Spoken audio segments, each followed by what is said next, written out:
Olá, bem-vindo ao canal Voz Batista Brasil. Não se esqueça de curtir, não se esqueça de comentar, não se esqueça de compartilhar este canal com suas amigas, com seus amigos.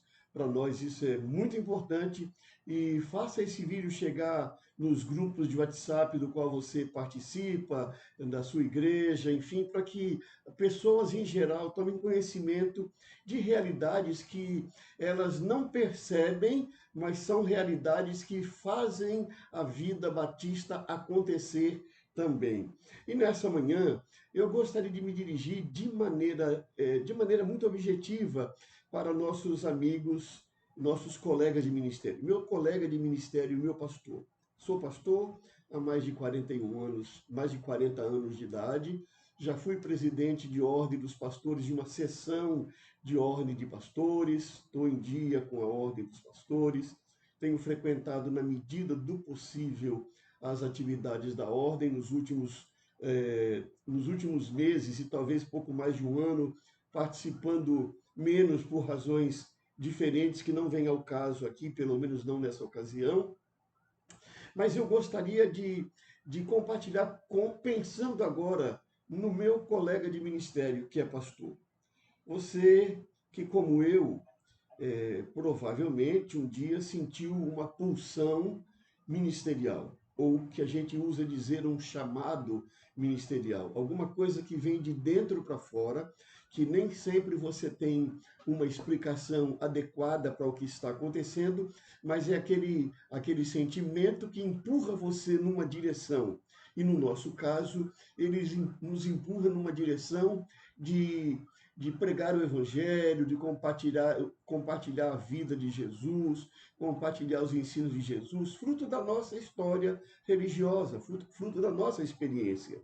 Então, quando nós nos sentimos chamados, geralmente a pessoa vai se matricular num seminário, numa faculdade teológica, porque a teologia seria o conhecimento básico necessário para que a pessoa possa aprender a dar uma linguagem para a sua experiência de fé e como essa linguagem vai ser usada para que você possa também compartilhar a sua fé, possa ajudar pessoas, abençoar pessoas. E quando você vai para um seminário, você não vai só para estudar a teologia em si, você vai também para estudar todo o sistema religioso. Você vai estudar como funciona uma igreja, em seus aspectos administrativos, em seus aspectos patrimoniais, em seus aspectos de programação ministerial, como é que é estruturada juridicamente uma igreja, como ela é estruturada ministerialmente. Nós passamos, pelo menos no meu tempo, eram 5 anos, não é? 5 anos de estudos, todas as manhãs inteiras e muitas vezes à noite também tendo aulas, e você então estudava teologia, introdução à Bíblia, teologia contemporânea, todas as teologias que nós temos no seminário, né, estudávamos eclesiologia, psicologia, sociologia, filosofia, todos esses temas que envolvem a formação ministerial. E nessa caminhada, nós entramos para o ministério. E o ministério se torna, então, o nosso trabalho. E às vezes, nós misturamos as coisas, nos tornamos profissionais da fé, começamos a conviver com toda a política que é necessária, que faz parte de uma caminhada de uma denominação que é democrática, né? E se é democrática, você tem que pensar que tem que haver diálogos, tem que haver deliberações, tem que haver assembleias. E chega um momento que muitas vezes a gente perde o ponto de partida e acabamos nos esquecendo daquele que fez pulsar o nosso coração lá no início para o ministério e acabamos vivendo somente em função das estruturas eclesiásticas, das estruturas denominacionais. E dentro dessas estruturas, nós muitas vezes no desejo de ver o ministério desenvolver, de ver a igreja crescer, de ver mais pessoas ouvindo a palavra de Deus, nós nos sentimos desqualificados e precisamos estar constantemente qualificados. Daí nós nos juntamos em grupos, nós fazemos parte de uma ordem dos pastores, a denominação promove conferências, seminários, cursos, e nós vamos aprendendo. A questão é que, primeiro lugar, a estrutura, ela também começa a criar outras possibilidades. Porque na medida em que você é pastor de uma igreja com 100, 200, 500 pessoas, 1000 pessoas, o interesse começa a ser diferente por diversos grupos. E nós temos um dos grupos interessados, é o grupo político. O político vive de voto. E ele sabe quem influencia quem na sociedade. E o pastor é um influenciador. O pastor acaba fazendo opinião. Ele, querendo ou não, é o trabalho dele. Ele lida com a palavra. A palavra para mover corações, para mover relacionamentos, para mover estruturas, que em princípio seriam para que tudo isso fosse contagiado pelo Evangelho de Jesus Cristo e as pessoas se tornassem pessoas mais humanas, pessoas mais sensíveis, pessoas mais parecidas com Jesus de Nazaré, não é? Pensando não só na sua vida após a morte, mas pensando que essas pessoas têm aí 70, 80, 90 anos de vida que precisam ser vividos com boa qualidade. Então o pastor se torna uma pessoa estratégica. E aí eu queria lembrar aos colegas nesse momento como é que funciona para que a nossa cabeça seja feita numa direção ou noutra direção. É lógico que ela começa em sala de aula. Quando você vai para a sala de aula, os professores, a maioria deles tem plena consciência que eles não estão ensinando só hebraico, não estão ensinando só grego, porque eles estão ensinando uma língua de onde vem o texto que nós usamos para trabalhar. E diz o ditado popular que todo tradutor é um traidor. Não é? Então não há tradução que seja isenta. Uma pessoa que ensina grego e hebraico, por exemplo, é uma pessoa que teria que colocar com muita clareza a questão linguística, não é? Das traduções, das dificuldades com as palavras. Por que se escolhe essa palavra, essa possibilidade de tradução e não aquela outra? Porque aí é uma escolha, e muitas vezes a escolha é mais fundamentada possível, mas também existem componentes políticos nessas escolhas. Então a nossa mentalidade começa a ser feita ali na sala de aula. Mas nós temos outras coisas que acontecem. Você sabe que, como político, o voto está para o político como o dinheiro está para o empresário. Então, o político vive do voto. E como é que nós evangélicos estamos sendo influenciados? Nós temos pastores que são convidados para trabalhar como assessores parlamentares. Eles não são convidados para ser assessores parlamentar, de deputado, de senador, de vereador, de prefeito, de governador. Não são convidados para isso só pela beleza dos olhos. Tem alguma competência, mas não é só pela competência. Tem votos. Então, esses pastores, que são assessores parlamentares, eles também participam ativamente de reuniões, boa parte deles, não todos, participam ativamente das reuniões das organizações batistas. E aí passa a ter o interesse. Ele está ali para conseguir o seu voto para o candidato para o qual ele trabalha. Não é por acaso que você tem líderes batistas atuando como assessores parlamentares ou em cargos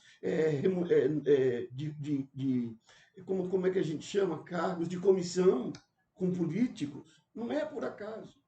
Então nós precisamos trazer isso à tona para você entender que quando você vai para uma reunião, sempre tem ali no meio alguém que trabalha para um candidato. E ele vai fazendo a cabeça de um e de outro. Essa é uma das maneiras que nós temos. É errado um pastor ser assessor parlamentar? Não. É errado ele ter um cargo de comissão? Não. Errado é você e eu, que não temos esse papel inicial, deixarmos ser convencidos e entender que porque aquela pessoa mandou limpar a rua da igreja onde a sua igreja está, o candidato dela deve ganhar o seu voto. Esse é o problema, a falta de consciência política.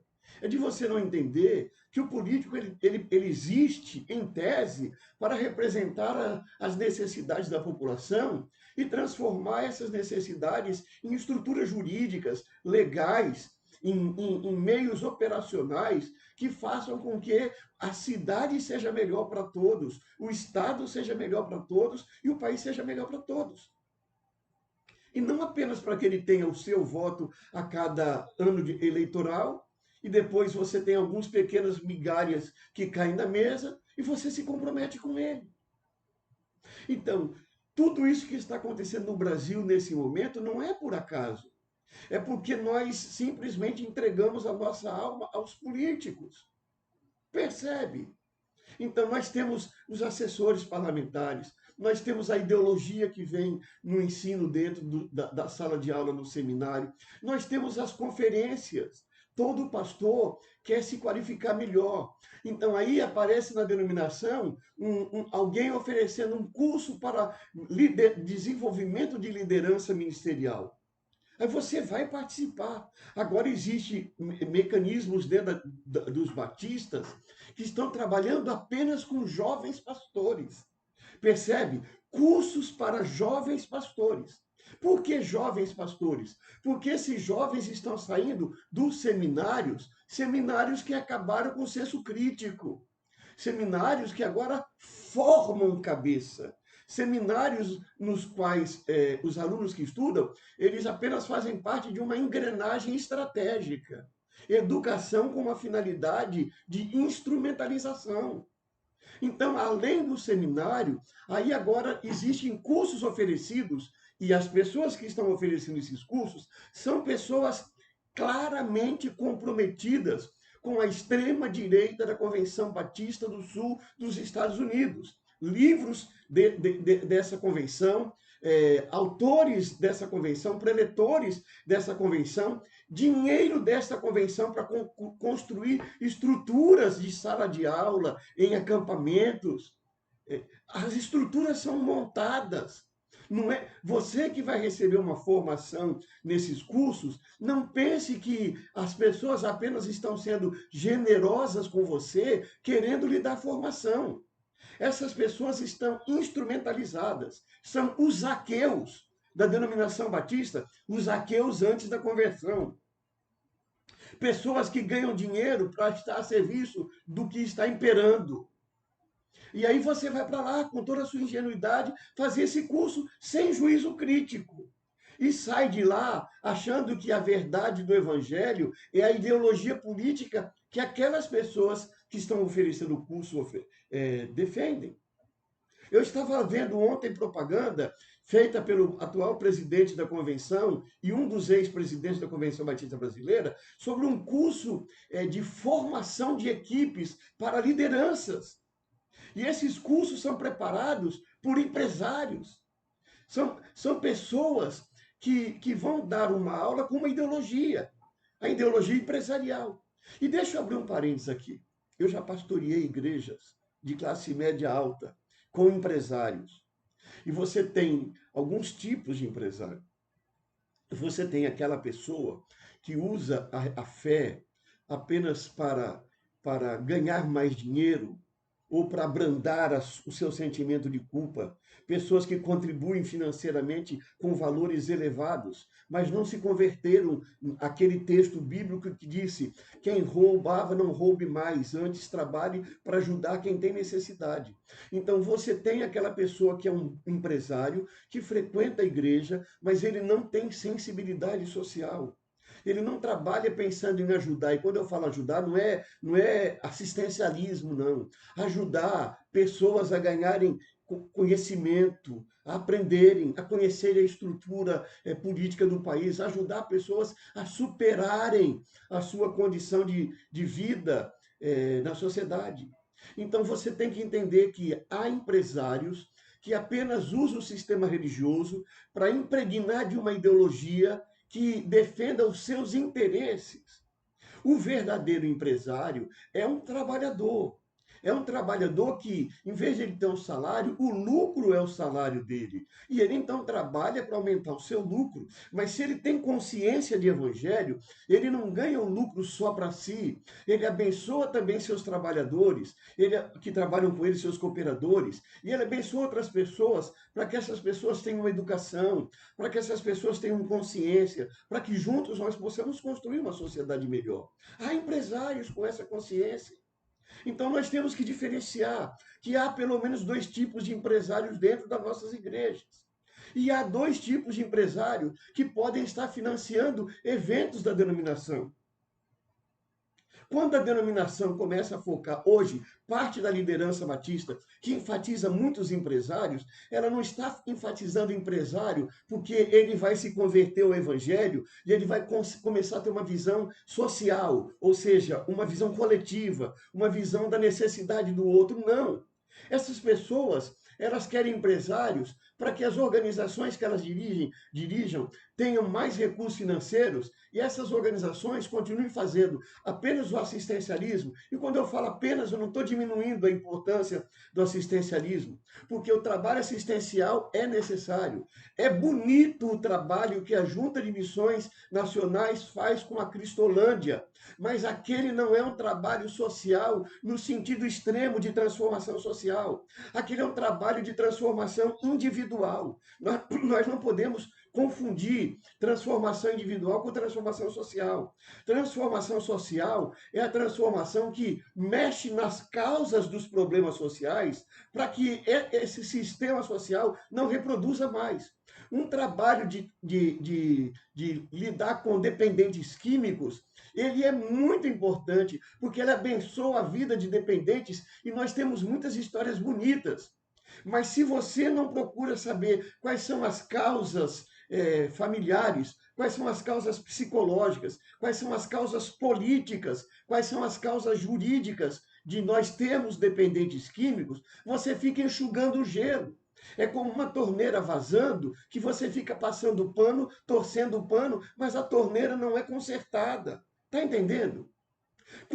Olha o trabalho maravilhoso da Junta de Missões Nacionais, quando ela abre a casa Vila Minha Pátria, para receber pessoas que vêm do Oriente Médio para o Brasil. É um trabalho extraordinário. Acolher pessoas, abençoar pessoas. Mas se essa junta de missões nacionais, se a junta de missões mundiais abraça uma teologia que não ajuda o povo batista a entender por que existem guerras. As guerras não são casuais. Existem estudos profundos sobre guerras. E nós não debatemos por que as guerras acontecem. Então você está aqui enxugando o gelo. É maravilhoso acolher imigrantes como o povo batista, mas se eu não trabalho para que as pessoas entendam por que existe a guerra, e não é só porque existe a guerra, pegando aquela resposta ideal, é o pecado da humanidade, e a gente então tem que acabar com o pecado da humanidade, convertendo indivíduos, porque convertendo indivíduos a sociedade muda. Não é só isso. Converter o indivíduo é necessário, mas que esse indivíduo tenha senso crítico, competência, capacidade para poder estudar como o pecado está impregnado na legislação de um país, nas legislações mundiais, como as estruturas econômicas foram montadas para beneficiar uns e explorar outros. Se isso não é colocado, você fica só enxugando gelo. O problema é que nós não queremos fazer isso porque isso dá trabalho. Isso dá trabalho. Isso causa desgaste. Então, o que eu quero colocar para você, meu colega pastor, hoje? Nós precisamos refletir sobre isso. Comece a pensar que essas nossas reuniões de pastores, que você fica escutando como aprender as coisas, mas quem está ensinando tem uma ideologia embutida. Você é que tem que se libertar disso. Você é que tem que começar a duvidar do que você está ouvindo. Você tem que começar a beber de outras fontes. Você tem que começar a fazer como os bereanos, fazer comparação, fazer comparação, fazer comparação. E aprender que nós precisamos ser pastores que cuidem com inteligência e não sermos instrumentos manipulados por aqueles que estão ganhando votos à sua custa. Nós estamos sustentando um sistema. É você que trabalha na sua igreja, para a sua igreja ter recursos e mandar para a Convenção Batista de Pernambuco e Convenção Batista Brasileira. Mas se a Convenção Batista de Pernambuco e a Convenção Batista Brasileira, em vez de usar o dinheiro para as finalidades dos princípios batistas, ela começa a ser instrumentalizada para partidos políticos, para ideologias políticas, nós temos que ir para a Assembleia e discutir o uso desse dinheiro. Eu não estou dizendo deixe de contribuir, eu estou dizendo contribua e vá para a Assembleia discutir, cobrar, fiscalizar, para que o dinheiro não seja usado em estruturas que mantenham um sistema injusto como o nosso, que faz ter mais dependentes químicos, mais pessoas empobrecidas. Você está entendendo? Vamos continuar conversando sobre isso. E eu espero que você entenda por que eu estou batendo nessa tecla. Porque nós precisamos sair dessa estrutura que nós fazemos parte mental, para ver o que está acontecendo no país agora. Todo esse apoio que você deu ao candidato que está agora já não é mais evidência, agora você já tem provas, só não vê se você não quiser as provas que nós temos de que havia uma conspiração para um golpe, para acabar com a democracia no país. Vamos ser mais críticos. E eu quero fazer apelo a você que não se dobrou nem para Lula nem para Bolsonaro. Você pode ter votado em Lula, pode ter votado em Bolsonaro, mas você não perdeu o senso crítico. Eu estou apelando para você que ainda tem cabeça, para que a gente possa se juntar, para que a gente possa conversar, para que a gente possa sair dessa situação e não ficar mantendo uma estrutura a serviço daquilo que não é bom para o povo brasileiro e para os membros da nossa igreja, para as famílias empobrecidas que domingo após domingo estão contribuindo para o sustento do ministério. Vamos adiante. Se você não gostou, manifeste a sua discordância, mas não deixe de participar desse canal, de curtir e de compartilhar. E que Deus abençoe a sua vida.